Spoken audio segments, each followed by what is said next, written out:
Hello everybody, my name is Bragster and welcome back to TEW 2020 where we are in charge of Impact Wrestling. Now we are off the back of Trey being screwed out of that Impact World title, and I've had a think.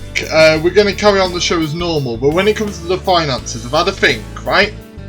And I'm going to pitch this and I want to know if you guys think it, if I get noticed bad responses, then I'll just go ahead and do it. Sorry if you can hear some building work outside. I do not understand why they are doing it, but yeah, so there's building work outside. I apologise if you can hear that. Anyway, so basically what I'm going to do is at the end of November, so at the end of the month, what I'm going to do is I'm going to calculate all of the prices, I guess, all of the net losses. I'm going to add them all together, divide them by 4, and then times that by 12. So basically what I'm going to do is I'm going to inject money into Impact so it is sustainable for a whole year. Now whether this series goes on for that entire year, I do not know. Depends how much ground we build off of this series. However, I feel as though I want to carry on doing this, and I don't want to get all the best wrestlers. That is not the point. If WWE goes down the pan, don't get me wrong, we'll try and get a few of them. However, it's not my desire. My desire is just to have fun with this, but while being slightly realistic, and you know, that Johnny Gargano move was a big risk, but I found it was a necessity. Now what I want to do is I want to make Impact sustainable for 12 months. That gives me 12 months on the game to make Impact make profit. Now that is going to be one hell of a deal to do, but I feel as though it shouldn't be easy by any means, but by that time I should have built Impact enough. We're already building Impact slowly but surely. If I click on this and look at the size, we've gone from what, 32 to 34, and then obviously 36 and a couple of 37. So we've risen, and if we keep rising over the next few months, especially with pay-per-views coming up, then I really do feel as though it will slowly but surely, people's popularities will go up, our popularity will go up, and we'll start putting on some great shows, and then start getting profit. That is my aim. So yeah, I feel as though that's the right thing to do. Please tell me your thoughts in the comment section down below. But yeah, I thought I'd declare that now. But yeah, we'll get into Impact. I'll book the show. If anything happens beforehand, I'll show you. If not, we'll just get straight on into it. Right, so we got some backstage incidents. First of all, we have Johnny Gargano, where Johnny Gargano helped create a fun and relaxed atmosphere backstage after finding a discarded karaoke machine and started an impromptu pre-show competition. His medley of power ballads apparently stole the show. Apparently he's currently annoyed, but he's got a lively personality. He's only annoyed because he was left off Bound for Glory, that's the only reason. But good stuff there. And then RVD and Mick Foley, Wrestlers Court, here we come. RVD was brought to Wrestlers Court accused of being absorbed by his phone when he should have been paying attention to a locker room meeting. Mick Foley sentenced him to buy everyone a crate of beer. That's brilliant stuff. Small impact on RVD as well. Right, so that deals with all the incidents there. I'll book the show, and then yeah, we'll see what happens. Right, so I've booked the show. This was a very hard show to book because I didn't have a major main event in the cards. I didn't have it. So I decided to make one for the night. From here on out, you'll realise why during the show. From here on out into the pay-per-view, I do not worry about not having a good main event. For very obvious reasons that will come apparent during the show. I build, let's just say I build to a lot of big matches in the next few weeks. So from here on out, I won't have I will have big main events every week. This is the first one. This is an experimental main event, but I'm happy with it. Do you know what? I'm actually happy because I reckon this is going to be a happy accident where my main event that I've booked wasn't going to happen ever, and it only happened because I had nothing to do. So, and I think it's going to actually make things a lot better from here on out. So anyway, we're going to start off the show a little bit different, and that's because it's a match where we've got a 46 rated segment where Falabar and TJP defeated Ace Austin and Madman Fulton, when Madman Fulton intentionally got disqualified when fighting TJP. Now, that puts it in very simple terms, I think we'd say. Quite simply, it's not that simple. So the match goes on. Obviously, you have the squaring off between Madman Fulton and Falabar. You have the squaring off between TJP and Ace Austin. And it gets to the latter stages of this match where TJP and Ace Austin are going at it. And TJP is starting to get the upper hand. He's really going for it, really going for it. He goes to the top rope. He goes to dive off. And then bang! You just hear the crack of a chair. A chair comes out of nowhere as Madman Fulton just absolutely destroys him with a chair. It just tears TJP apart. And obviously that's how the match ends. And Madman Fulton drags Ace Austin out of there and they get away scot-free. Falabar with a 27, he's getting released. If he can't, literally it was just, if he could do it in tag action, then maybe there's a chance. He can't do it in tag action, so he's screwed. Madman Fulton with a 40, TJP 46, Ace Austin 50. Decent little segment here. Got the crowd hot. Ace Austin obviously on a tear at the moment. But basically this match was a test. Obviously these two teams are all like, they're going to have matches in the future. What I wanted was I wanted to test out whether these two teams were good as teams. And I put a dodgy finish in there. So if it wasn't so good in terms of the performance wise, I could then go elsewhere with it. Like, I left it open for multiple directions, but I think it's gone a decent way. 46 rated, not too bad. Falabar is awful. And then we've got a 56 rated segment where RVD laughs off Warhorse, who in his like mad crazy way, he forces a tag match because Eric Young was out there as well. Like, I don't know why, it just happened to be that these four men were just all in the same place at the same time, and Warhorse is kind of looking around going, tag match. And he creates a tag match on his own where Warhorse and Johnny Gargano will face Rob Van Dam and Eric Young in the main event. Now Gargano looked shocked by this. He kind of looked a bit peed off to start off with, and kind of looked at Warhorse to go, mate, what are you doing?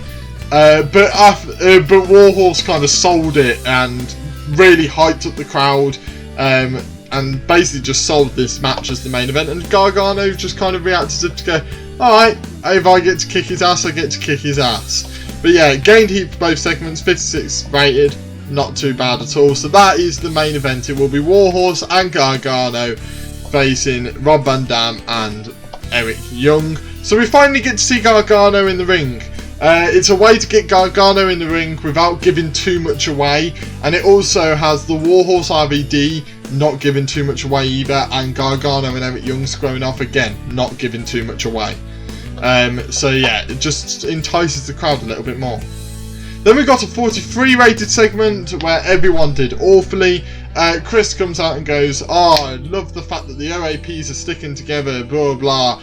And then Hernandez demands a hardcore match between him and Jake Chris right now. Ken Shamrock kind of looks a bit nervous about this. Now, obviously Ken Shamrock's a big beast, and Ken Shamrock's not nervous as in like, you know, oh, hardcore. He's more just looking at Hernandez going, are you sure? And the look of that from Ken Shamrock really starts, in my mind, would put over Jake Chris quite a bit as a dangerous man. If Ken Shamrock's kind of looking at Hernandez going, are you sure, mate? That kind of says a lot, but unfortunately none of these did well off script. Then we got a 41 rated segment where Jake Chris defeated Hernandez by pinfall in a hardcore match with a shooting star press. Yeah, nothing really much to talk about with this one. Jake Chris 44, Hernandez 34. Nothing great there, but decent match. Hernandez is alright. but not amazing. And then Hernandez gets taken off TV.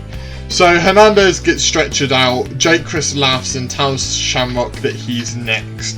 Very reminiscent of Goldberg, that is.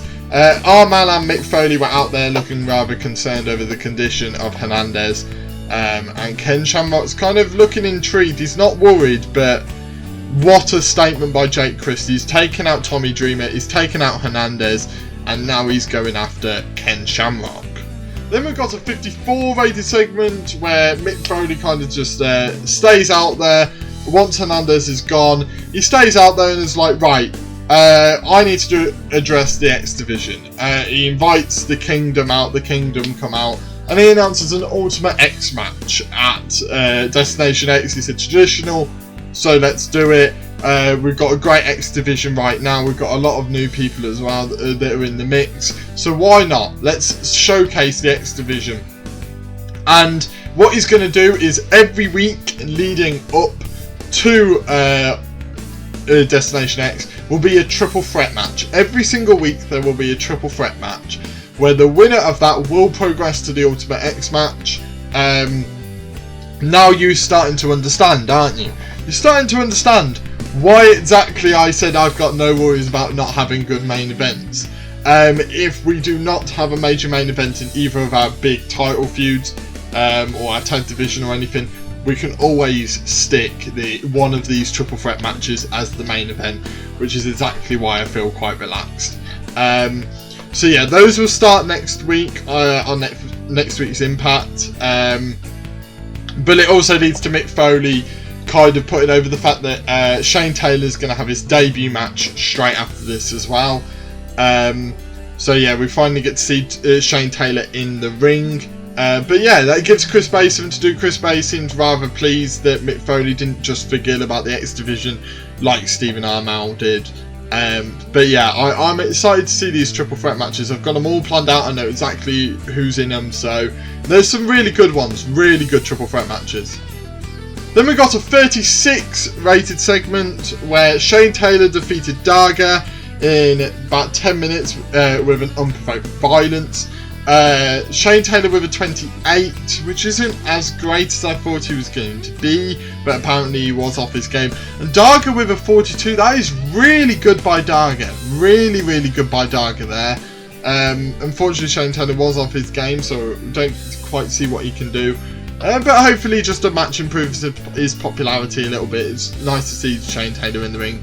36, not too bad, but Daga carrying that match. I didn't realise Daga was that good. Now I realise Daga's that good. Kind of puts into question a few things for me, especially when it comes to the X Division. Didn't realise he was that good. Then we've got a 50 rated segment where Miro and Callahan are confronting each other backstage.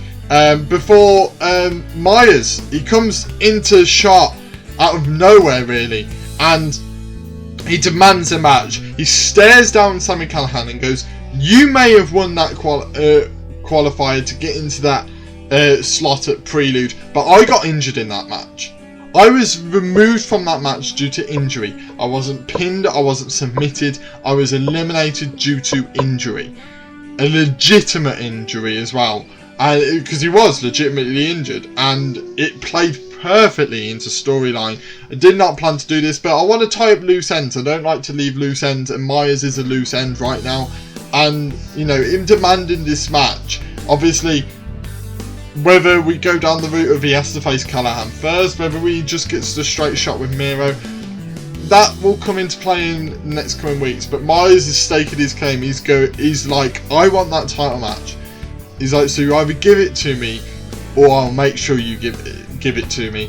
But yeah, Miro looking great, Myers not looking so great, and Sami Callihan was just there really, by the looks of it. 50 rated, again, average, decent, can't complain too much. Then we've got a 48 rated segment where Motor City Machine Guns offer the title opportunity to the Good Brothers, who accept the challenge. And yeah, this is going to be built to over the next few weeks. We might just have them square off in singles matches a little bit. But yeah, 48 rated segment, not too bad. Again, pretty average. This seems to be quite an average show. The main event better be good. But yeah, Motor City Machine Guns, this was alluded to quite a few times now, and it was quite obvious we were leading to this match with the Good Brothers facing the Motor City Machine Guns. It's a match I'd want to see in real life, so I want to see it on how it does on the game. Then we've got a 44 rated segment where Angelina Love defeated Jordynne Grace, but while using the ropes for leverage. She cheated to win, Angelina Love. Jordynne Grace looked quite annoyed, you know. She's been on this little losing streak recently, and she's just not too happy about it. Obviously, she wanted to get a bit of revenge on Angelina Love. Hasn't quite worked out for her. She won't lose any popularity, Jordynne Grace, because Angelina Love does have more popularity. I did check that, because otherwise I probably would have had Jordynne Grace win. I wouldn't want her to lose popularity to get Angelina Love over, because she doesn't need it. But as Angelina Love had more popularity, it didn't really matter what the result was, which meant I could go with this one where Angelina Love cheats to win. It pisses off Jordynne Grace. Then we had a 47 rated segment where, as Love is celebrating, ODB comes out, and she's like, obviously drinking her whiskey, whatever, and just doing her normal, just crazy antics. And ODB just is like, right, I've seen this shit before.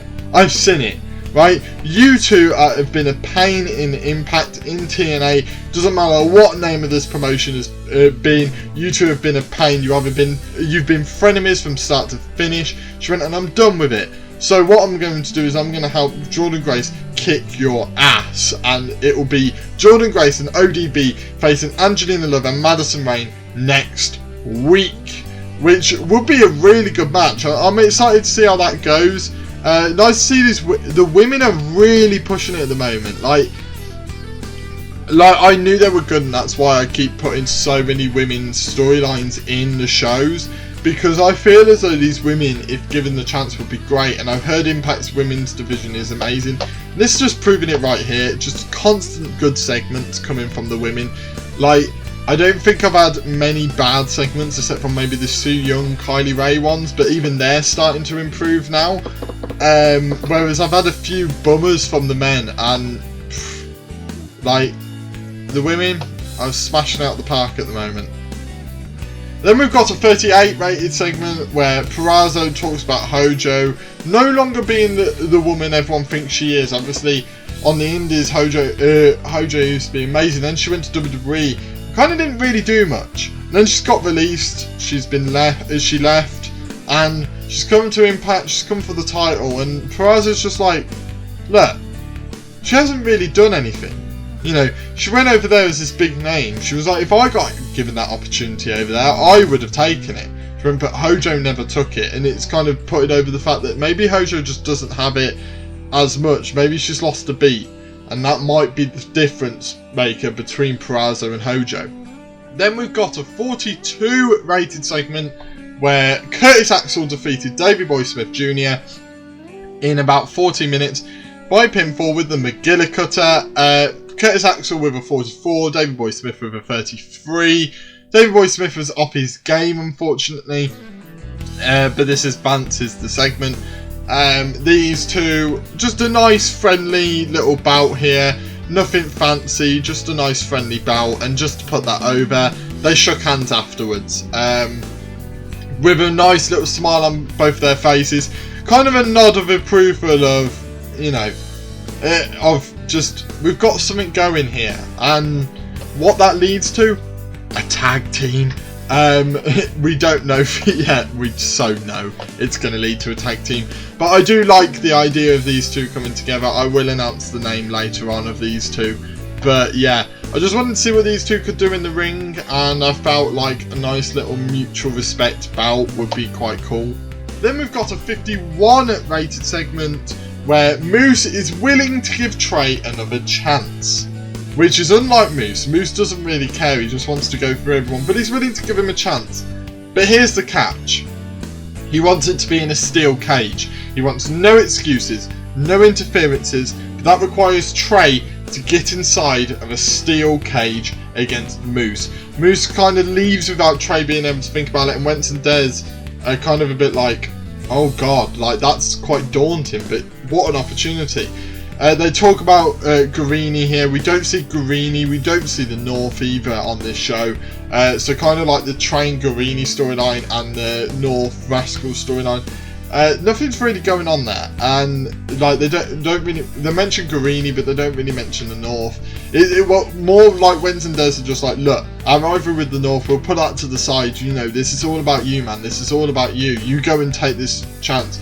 Kind of similar, in a way, just thinking about it, it's kind of similar to how the New Day were with Kofi Kingston, when Kofi was a bit like, oh, I don't know if I should go for it.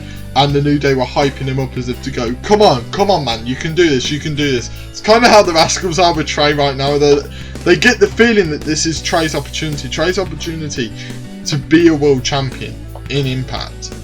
Trey doing great off script, not really with moves, but 51 rated again, pretty average. And then the main event of the evening is a 61 rated performance. Jesus Christ, that might have just saved the show. Genuinely, that might have saved the show. In a great match, Warhorse and Johnny Gargano defeat Rob Van Dam and Eric Young when Warhorse pins Rob Van Dam. He pins him with the double foot stomp. You have Gargano running riot, and he tags in Warhorse, who finishes off RVD as Gargano takes out Eric Young to stop him from interfering. Warhorse was the weak link, but Warhorse was at a 41 rating. Like, he barely has 20 popularity, guys. Like, 41 is brilliant. Johnny Gargano with a 60, Rob Van Dam with a 57, Eric Young with a 50. Great performances all round, gained popularity, gained storyline heat and everything. 61 rating, that might have just saved the show, genuinely, and it puts Warhorse over. Warhorse has just beaten and pinned a legend of the business, and I'm so glad RVD was willing to put him over. There was genuinely, RVD didn't kick up a fuss. I was expecting him to get angry. He didn't kick up a fuss. He genuinely was willing to put over Warhorse, and that's incredible to me. I absolutely love that. There we go, a 58 rating for the show. That was all saved by the main event. There were a couple of naff segments in here that literally it's just the RVD stuff and Warhorse stuff really just saved the show. Both with the best ratings of the night with a 56 and then a 61. The other stuff was the Foley, Ultimate X stuff, Miro and Callahan, Moose and Trey, but nothing really standing out. Except maybe the women doing decently, but Perazo wasn't great. Yeah, that was a risky show. I wasn't too confident with it. As I said, that was a really hard show to book. But obviously you're thinking, right, we've got the triple threat matches for the next 5 weeks leading up to Destination X. We have that. We have Trey facing Moose possibly in a steel cage match if he accepts. We still have the North Rascals payoff match. We still have possibly Miro versus Brian Myers. Maybe even Brian Myers versus Sami Callihan could be matches on the cards. We've got the women's matches coming up. We still are yet to bring in Taya Valkyrie or Rosemary onto the main show. Yet they've been on Explosion and been the stars of Explosion for so long. Yet we haven't got them involved yet. So could we possibly get them involved? Not really too sure. Like, there are so many different things that we can do now, and you know, these series of matches that I'm building to are great. I've got a great pay-per-view card coming up. I've already set up the pay-per-view card.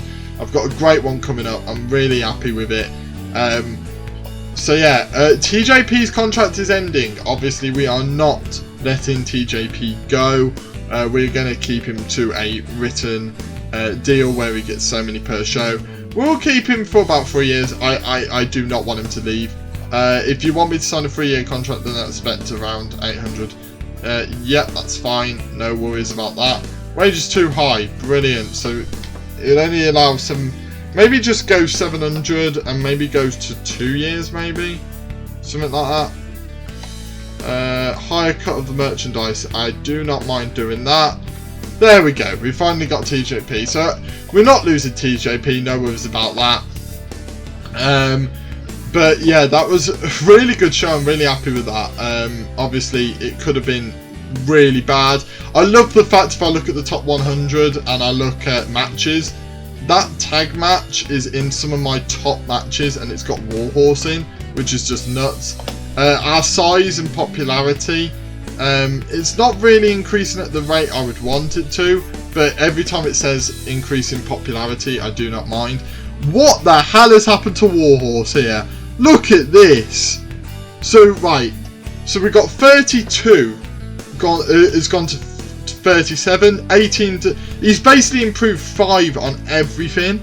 That's mad. That genuinely, that's helped Warhorse so much, and I'm so happy that it's helped Warhorse that much because he's incredible. I love Warhorse. I just love him. He's just nuts. RVD, did that hinder RVD a lot? It took about 3 popularity off of RVD, but I don't mind that because RVD probably win the feud, but this feud is all about RVD going what is going on, and then obviously eventually possibly beating Warhorse.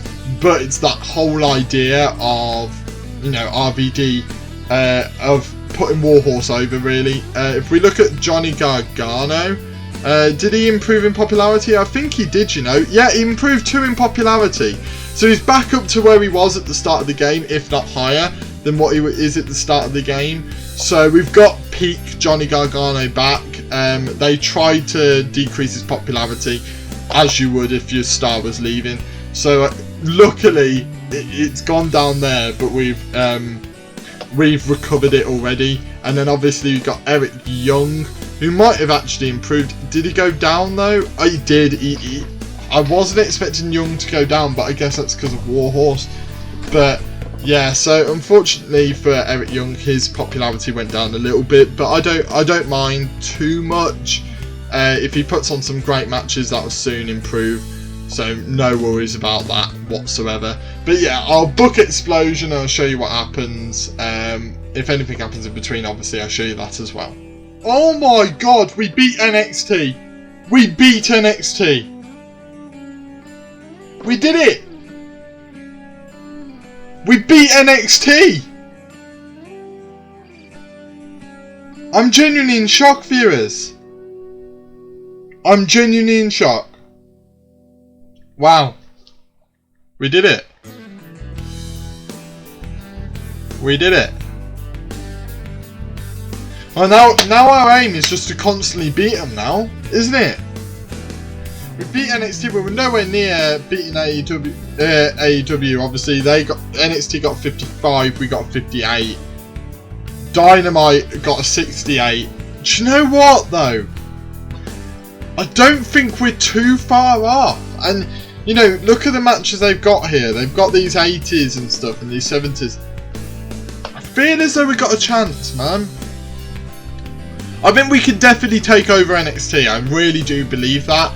Obviously, when you're NXT, you want to take over AEW. As Impact, I want to take over NXT. And we're starting that now. That was genuine shock. Wasn't expecting that. Here we go. Let's go into Explosion then. Right, we've got an incident involving Tommy Dreamer, where he brightened the backstage area and made it all cheerful and fun. Lovely stuff. Well done, Tommy Dreamer. Right, I'll book it and let's show you what happens. Right, so I've booked the show. Some more big storylines weaving in here a little bit, but I just wanted to see how people will do on the mic a little bit more, so we can see what happens here. But yeah, let's just have a look. Let's just get straight into it. So we start off the show with a 69 rated segment where EC3 is talking about Trey and Moose and says that he's watching and waiting. Just kind of reminding the audience, we don't need it on the main show, just reminding the audience that, hey, EC3 is still around. Like, EC3 still wants that TNA World title. But, like, he's just letting Trey and Moose do their little thing. And he's just saying that, look, once you guys are done with your little bit, it's then my turn. So, yeah, just trying to see how EC3 does on the mic. And he's really good on the mic. But, yeah, I just wanted to see what he could do. Plus, I wanted to kind of remind people that EC3 is still around. So yeah, there we go, 69 rating, really good stuff there. Then we got a 40 rated segment where Melina Perez defeated Tenille Dashwood in about 12 minutes with inverted leg drop bulldog. Tenille was off her game with a 40 and Melina Perez got a 35. Gained heat for the storyline. They're 1-for-1 at the moment. Again, this is probably just going to be a best of series where they're trying to one-up each other. Maybe the style of match will change and sort of thing, so it'll go to like a tables match or something one week, and then you know, just to kind of just one up each other basically. Just to get these two women having matches, and the women are always good, so can't complain with getting good matches week in week out, can we? So yeah, 40 rating. Good stuff there. Then we've got a 45 rated segment where Su Yung tells Kylie Ray that she better prepare as next week she's coming. And she's just this maniacal laugh coming out of Su Yung as she says that she's coming for Kylie Ray. Kylie Ray is trying to play down the situation, trying to be really nice, trying to play it down, trying to like be like, I'm sorry for whatever I've done, like trying to really play it down. But it doesn't matter, it'll be Su Yung and Kylie Ray in the ring next week. 45 rating, really good stuff. It's starting to improve, this storyline, really is starting to improve. Then we've got a 39 rated segment where Melissa Santos introduces the competitors to the first triple threat match on Impact, and that will be Rohit Raju, Willie Mack and Crazy Steve. Those three will be having a triple threat match on Impact this week. I think this sort of match really does prove the caliber of X Division guys we've got, because let's be honest, Rohit Raju, current X Division champion, Willie Mack, previous X Division champion, Crazy Steve has competed for their X Division championship multiple times in recent weeks. Like, these have been involved in the title picture recently in real life on Impact. So the fact that this is just a qualifier of sorts says a lot about the caliber of people, doesn't it? And I'm excited to see what these three can do.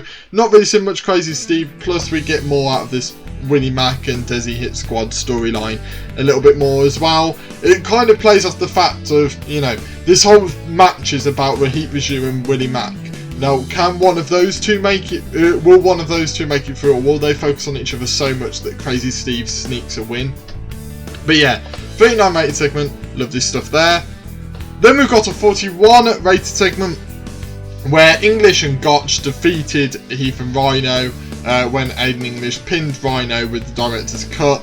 Rhino 34, Heath 42, English 39 and Simon Gotch 34. Decent stuff there, 41 rated segment. It was always going to be bad because of Heath and Rhino's awful chemistry, but I kind of wanted to get a couple more tag matches out of these guys to kind of put over maybe a couple of teams in the process on their downfall as a team. So yeah, 41 rated segment, nice stuff there. Then we've got a 30 rated segment where Dominic Guarini talks about Trey and his disgust over him, the fact that he hates Trey.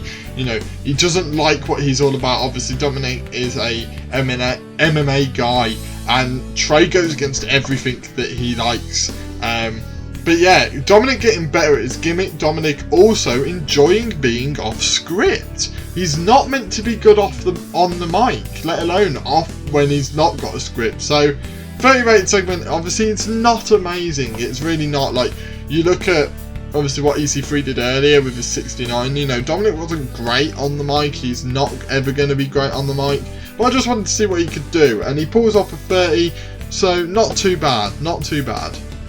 Then we've got a 47 rated segment where Rosemary wants Havoc in the ring right now, and Mitchell accepts it instantly. Our main event is Havoc versus Rosemary. Who's going to come out on top? It's 47 rate. These guys, I know I keep mentioning the women, but they are incredible. They are bossing it at the moment. I don't think there's a single bad feud going on right now. And it results in a 44 rated match where Rosemary defeats Havoc in about 60 minutes with the Spider's Twist. Rosemary 44, Havoc with a 39. Yeah, I love this a lot. I really do. But yeah, 44 rating. What a way to end the show. And what does it finish as? A 47 rated explosion. Lovely stuff like that. I really like that. Obviously the women kind of one-upping each other at the moment in that little Rosemary, Havoc, Taya Valkyrie, Thunder Rosa kind of rivalry. They're kind of just one-upping each other. So we'll have to see where that goes in weeks to come. But, you know, this has been one hell of an episode. We started off very average, to say the least. Like, none of it was really great.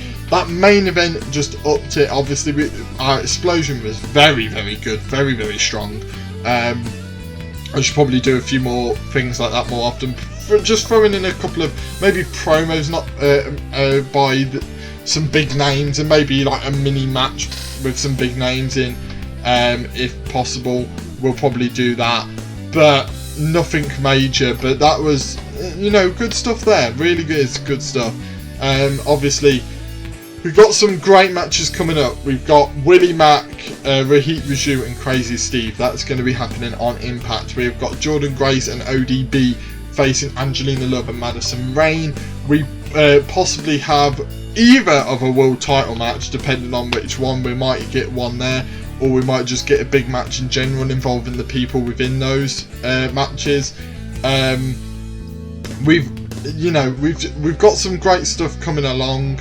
And it'll be nice to see where this all goes. I feel like we're going in a really good direction. We are steamrolling into Destination X, and I really do feel like we're going to pull off something really good there. I have a weird feeling it might be better than Bound for Glory. You know, we're properly steamrolling into it, and obviously the storylines are only going to get better from here, because everyone. Obviously, as we're slowly getting into it, people are getting better and better and better. So, it's just only going to get better from here. So, yeah. Hit that like button if you like this video and are continuing to love this series. Subscribe if you're new here for more stuff like this. And I shall see you guys in the next video.